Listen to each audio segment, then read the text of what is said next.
fin 2018, qui s'est révolté fin 2018, et qui nous a donné cet esprit-là, c'est-à-dire sortir vraiment dans la rue, pas pour revendiquer de la taxe gasoil. Rappelle-toi, en 2018-2019, on n'était plus là, quoi. C'était les conséquences et on a été très vite sur les causes. C'est ça. Et en fait, les ronds-points, c'était des agoras. C'était des lieux d'échange, des lieux démocratiques où tu as l'iségorie, l'équivalence de temps de parole. Tu veux parler, tu as de la data, et ben écoute, balance. Et puis les collègues, ils sont d'accord ou ils sont pas d'accord, mais ça échange. C'est ce que n'a pas apprécié l'oligarchie. L'oligarchie pensait que les Gilets jaunes allaient être simplement un mouvement social basique, comme on peut rencontrer chaque année à la fête du 1er mai, à la fête du travail, etc., où on parlerait simplement sociétal, pardon. Bon, taxe gasoil, le progressisme, l'égalité homme-femme, etc. Non, les Gilets jaunes, c'était autre chose. C'était stop, la France périphérique a souffert de la mondialisation, la France périphérique qui se lève d'un seul homme a souffert de cette oligarchisation de la société où il n'y avait rien en fait. C'est-à-dire le citoyen n'était pas concerné par les décisions. On l'a vu avec le fascisme sanitaire. Le fascisme sanitaire, le fascisme oligarchique, le fascisme mondialiste. Alors le fascisme sanitaire c'est particulier parce que pour ceux qui ne sauraient pas encore, là on est dans les décisions de Davos, dans l'agenda 2030. Et l'agenda 2030 c'était clair, c'était une grande pandémie pour pouvoir installer petit à petit des lois liberticides et notamment le fameux passeport, le passeport numérique qui est en cours. Là c'est pas un fantasme complotiste, c'est factuel, vous allez sur le site de l'Union Européenne, tout est clair. Et l'argent numérique, et la monnaie numérique. Et la monnaie numérique, alors la monnaie numérique c'est encore pire, puisque bientôt, là je crois que tous les citoyens l'ont remarqué, c'est de plus en plus dur de retirer de l'argent liquide, de plus en plus dur de voir un guichet en fait à côté de chez soi. On ferme de plus en plus les guichets, donc on en a là, sur notre téléphone, ça rien. Donc tout ça a créé ce mouvement-là, et aujourd'hui, là en 2023, on est dans l'ère post-sanitaire, et dans l'ère post-sanitaire, on arrive à cet effet en fait, voilà. C'est-à-dire que le peuple maintenant a une responsabilité. Je veux dire, à un moment donné, il faut arrêter de cibler tout le temps l'oligarchie étant le responsable de tous nos maux. Nous sommes aussi responsables de nos maux. Je veux dire, on a laissé faire. Il y a un combat extérieur sur les ténèbres extérieures, mais il y a aussi un combat intérieur sur nos propres ténèbres. Bien sûr, sur moi le premier, je me fais le rappel à moi-même sur ma propre personne. Je veux dire, si on ne prend pas en compte qu'il faut changer ses habitudes de notre vision du monde, il faut la changer. Cette consommation qu'on a eu outrance depuis tout petit, cette idéologisation où tout se faisait par soi-disant la démocratie représentative. On sait aujourd'hui que c'est une supercherie, la démocratie représentative. Donc en fait, il faut l'individualisme. Il faut qu'on soit au jour d'aujourd'hui, il faut qu'on soit les maîtres de notre propre existence matérielle dans un premier temps et également existentielle. Quand je dis notre propre maître, c'est-à-dire être acteur de nos vies. Nous ne sommes plus acteurs de nos vies. Je veux dire, aujourd'hui, c'est Davos qui est l'acteur de nos vies. C'est Davos, c'est Bruxelles, c'est l'OTAN, c'est la Macronie. C'est tout ça l'acteur. Ces gens-là ne sont pas légitimes à être acteurs de nos vies. Donc on doit reprendre confiance en nous, à notre capacité d'être humain à faire société, et surtout de pouvoir rebondir. On doit redresser la nation. Ça ne plaît pas ces termes-là, mais c'est pas grave, il faut le dire. On doit redresser la nation. Mais c'est pas toi, moi, c'est tout le monde. C'est les millions de Français qui doivent redresser la nation. Et pourquoi aujourd'hui on est devant l'immonde, c'est l'immonde. Ce journal-là représente. Quand les camarades ont proposé ce rassemblement, moi j'ai dit oui tout de suite parce que je me suis dit faut aider quand même tous ceux qui donnent du temps le samedi alors qu'ils pourraient être avec leur famille. On bosse la semaine et le samedi voilà, c'est jeudi. Voilà. Venir ici c'est symbolique parce que l'immonde, c'est le temple par excellence de la propagande mondialiste. Je crois que je ne connais pas un journal aussi aligné que Le Monde. Même Libération, ils sont en dessous. Européisme, atlantisme, wokisme, mondialisme, progressisme. Financement quand même. Alors parlons des financements. Alors moi ce qui m'a intéressé dans Le Monde, c'est plusieurs choses. Il ne faut pas oublier que Le Monde, ce sont eux qui ont créé le premier service de fact-checking. Et ce qui est marrant, c'est que le premier fact-checker de France, totalement inconnu du grand public, s'appelait Nabil Wakim. Personne ne connaît ce nom. En 2009, quand il crée le Décodex, Nabil Wakim, French American Foundation, Young Leaders, crée le premier service de fact-checking. Young Leaders de la French American Foundation. Dis donc, il n'y en aurait pas un, comment il s'appelle, qui a été Young Leaders. On l'avait attrapé devant BF Merde, qui sortait de la propagande. Monsieur Dupont-Aignan. Le citoyen Dupont-Aignan. Oui. Bon, il nous a dit que c'était rien, c'était un petit repas vite fait entre amis, c'est rien. C'est rien du tout. On s'est quand même intéressé à lui poser des questions. On ne va pas en tenir rigueur à Dupont-Aignan, je crois qu'il y a pire actuellement en France. Mais disons que il ne faut pas oublier d'où ça vient tout ça. Et Le Monde a été novateur. par rapport à cela. Il ne faut pas oublier que le fact-checking, c'est une technique anglo-saxonne à la base. Hein. Donc, c'est-à-dire d'essayer de vérifier les chiffres et les faits lors des élections américaines, hein, par rapport aux candidats qui sont représentatifs. Ils ont importé ça en France via l'Institut Poynter, qui est un institut financé par l'Open Society. Là, on est c'est sous les Soros, feux, ça. voilà. Et c'est pas fantasmé. On dirait qu'il nous parle de la Ligue des droits de l'homme. C'est car c'est le pognon de C'est Soros. pas fantasmé. C'est l'Institut Poynter qui donne l'agrément au Julien Pain, au Tristan Mendès France, on vous dirait Chat et tout. Je veux dire, et le monde, voilà, et le monde a été le catalyseur. Tu vois ce que je veux dire de tout cela. Et ce qu'il faut retenir, c'est que le monde a une directrice, Sylvie Kaufmann, directrice de la rédaction du Monde. Sylvie Kaufmann, c'est l'art et la manière de poser l'atlantisme normal. Ça passe crème. Allez-y, on peut y aller. Madame Kaufmann, qui elle est? Il faut que vos auditeurs comprennent qui est cette dame pour mieux comprendre pourquoi Le Monde est tellement un journal annihilé.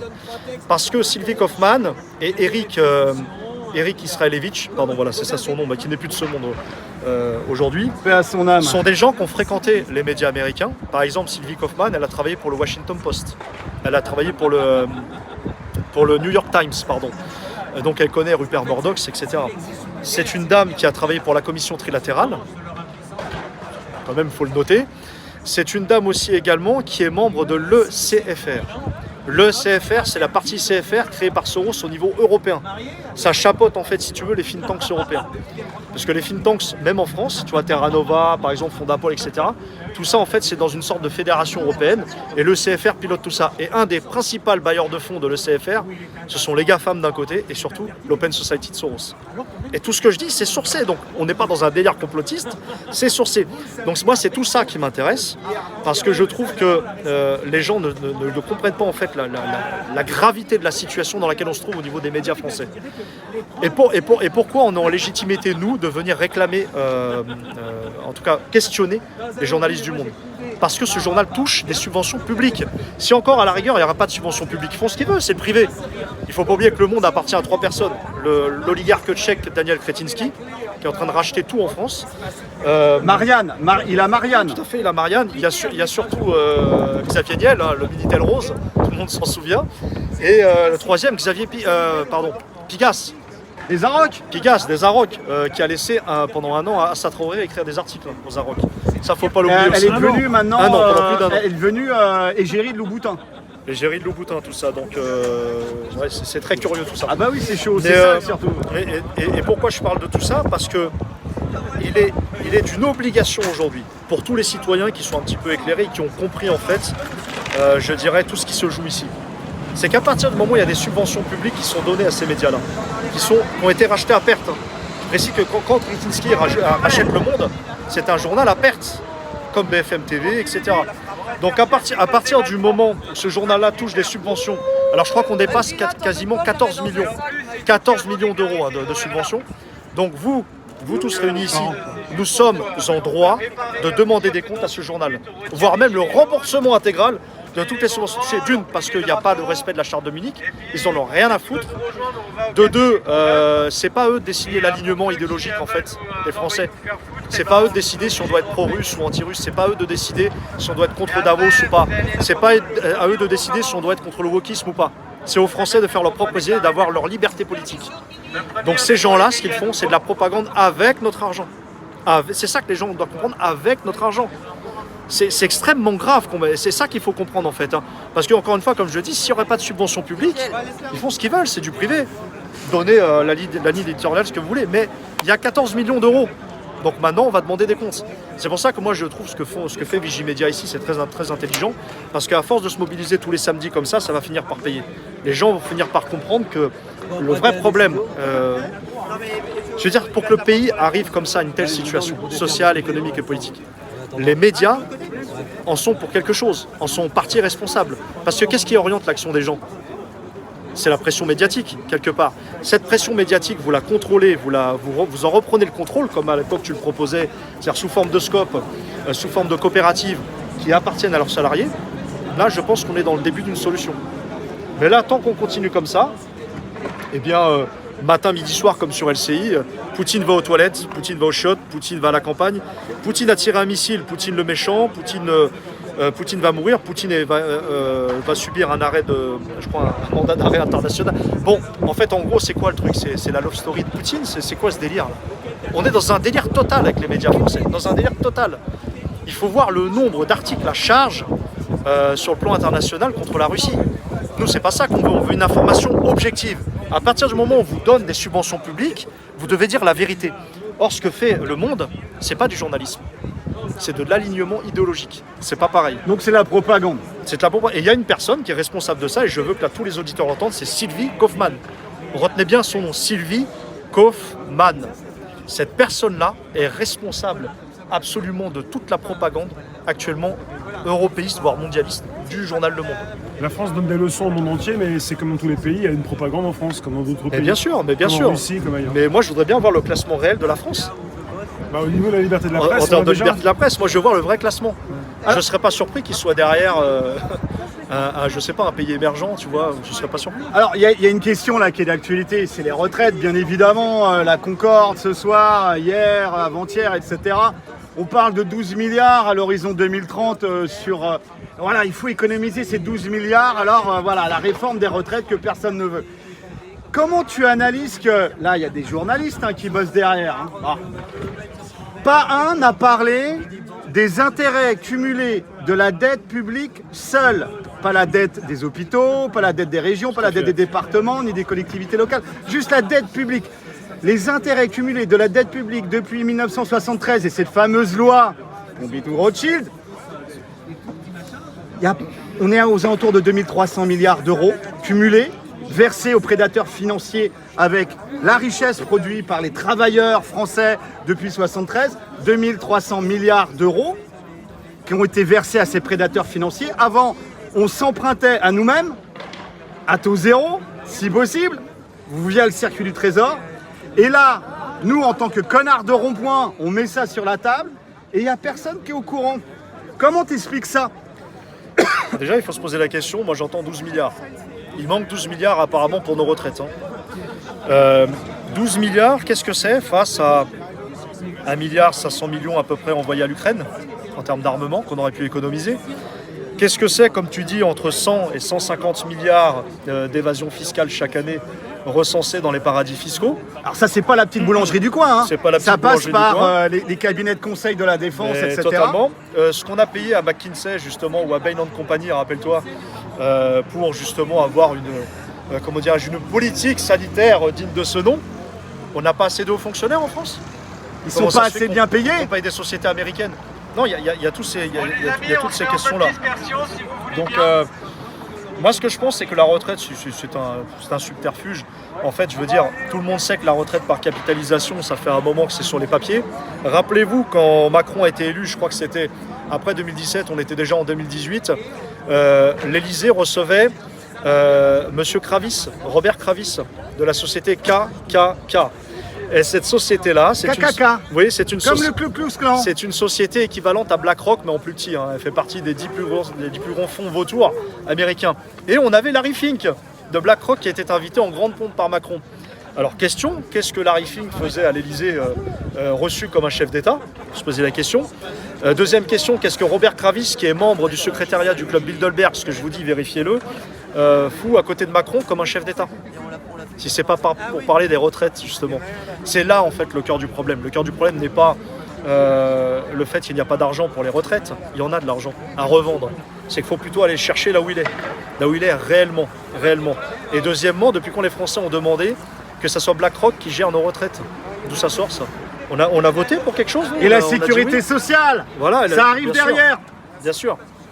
Donc tout ça, on voit bien que c'est le modèle américain qui finalement arrive en France depuis un moment. On est dans l'américanisation de quasiment tous les pans de la société française.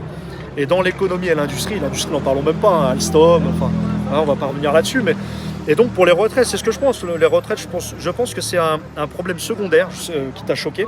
C'est un problème secondaire parce que je crois qu'on est quand même au bord d'une troisième guerre mondiale. Il faut peut-être que les Français se bougent par milliers comme ils le font pour les retraites et d'ordonner même au gouvernement français, qui est illégitime, je vous le rappelle, sur le plan politique, sur le plan électoral, de le sommer d'arrêter de faire le con. Parce que là, clairement, nous devenons une cible légitime des frappes russes. Je le rappelle, juste ça. Je pense que Macron, en vendant de l'armement à l'Ukraine, le donnant des chars AMX, des systèmes de missiles et tout, c'est un acte de guerre. C'est un acte de guerre. Et participer avec l'OTAN, comme on le fait bêtement, à saboter Nord Stream 2, c'est un acte de guerre. Donc moi j'ai un appel aux Français, si vous voulez penser aux retraites, pensez déjà d'abord à avoir un avenir pour le pays. Parce que s'il y a la guerre avec la Russie, il y si aura à la pas de guerre, retraite, ta retraite, tu peux l'attendre, tu peux l'avoir. Peut-être dans ta tombe, à la rigueur. Larry Fink qui viendra visiter ta tombe, je sais pas. Non, voilà, à un moment donné, il faut être pragmatique. Les retraites, pour moi, c'est secondaire. C'est important, évidemment, pour les futures générations, pour nos propres retraites, parce qu'on a cotisé, on a travaillé, on continue à travailler. Mais il y a un moment donné, il faut que les Français priorisent. Il faut la priorité.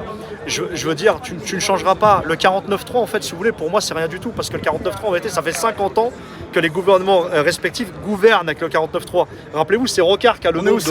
On est au centième 49.3. Exactement, Rocard, c'était lui le recordman des 49.3. On n'est pas en démocratie, on est en république. Tout à fait. Donc voilà, moi, ce que j'appelle, évidemment, c'est à l'abolition de cette république. Clairement, honnêtement et directement. Bancaire cette république, tout, bancaire, messianiste, alors moi j'ai pas peur des mots, cette république corrompue, cette république fade, maçonnique, et c'est surtout cette république en fait moraliste. Tu vois, je fais la morale à tout le monde, et tu balayes pas devant ta porte en fait. Hein, il n'y a pas un jour qui se passe en France, je crois que depuis notre naissance, où il n'y a pas une affaire de corruption. Il n'y a pas une affaire de corruption au sein de la classe politique. Sans parler du franc CFA.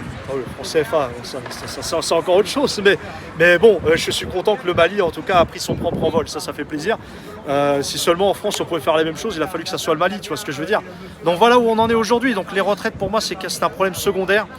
Et il faut que les Français se posent la vraie question. Au lieu d'aller manifester à la Concorde et en tombant dans l'ingénierie sociale bête et méchante, comme les Français font malheureusement. Je ne remets pas en question l'envie et la motivation des gens d'y aller. La colère. Ce que je remets en question, c'est la méthode. C'est-à-dire qu'en fait, bizarrement, ça fait des années que nous, on voulait une autorisation de manifester à la Concorde devant l'ambassade américaine. Jamais de la vie.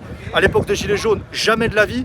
À l'époque du dîner du siècle, quand c'était à l'Automobile Club de France, jamais de la vie. Et là, on laisse comme ça, en pleine période un peu insurrectionnelle. Moi, je me pose question. Honnêtement, ça pose question tout ça. Ça ne remet pas en question l'envie des gens, encore une fois. Mais je veux dire, moi, je demande à tous ces manifestants pourquoi ils vont pas... Devant la banque Rothschild. Devant la banque Rothschild, par Parce que exemple. c'est eux qui donnent les ordres. Devant tous les lieux de pouvoir, en fait, les vrais lieux de pouvoir. Pourquoi ils vont pas à Davos, tous ces gens-là? Enfin, tu vois, c'est ça, moi, qui me chagrine. Et quand j'entends sur la place de la Concorde, on va couper la tête de Macron comme on a coupé la tête de Louis XVI, c'est que les Français n'ont pas compris l'origine du problème. C'est justement ceux qui ont coupé la tête de Louis XVI qui sont les mêmes aujourd'hui qui posent problème. Enfin, je veux dire, quand est-ce que les gens vont réagir par rapport à ça, tu vois? Par contre, qu'il y ait une masse de gens qui se réunissent parce qu'ils veulent un meilleur avenir pour leurs enfants, ça, je suis totalement d'accord. C'est normal, c'est normal. Mais la question des retraites sous-tend la question de qui l'organise. Qui l'organise. Voilà, tu vas se dire, moi j'insiste là-dessus. Donc, la causalité radicale dans la pensée, les amis, aller à la racine des choses. Tout à fait. Larry Fink, BlackRock, qui est reçu comme un chef d'État en 2018. Pourquoi Enfin, je veux dire, il faut aller à cette cause-là. Donc, si les manifestants veulent s'énerver bien comme il faut, allez à BlackRock. C'est à Paris, il y a un siège à BlackRock, il y a le siège de Vanguard aussi. Qu'est-ce qu'on attend pour aller voir ces grands fonds vautours? Il y a le siège de Rothschild, hein. Voilà. Bon, voilà, tout le monde sait où est le siège de Rothschild. Non, voilà ce que je pense des retraites pour répondre à ta question. C'est pour moi une question secondaire. Merci citoyen de cet échange, merci de ce coup de gueule. De rien, Force et honneur, on lâche rien, forcément. Ah ouh.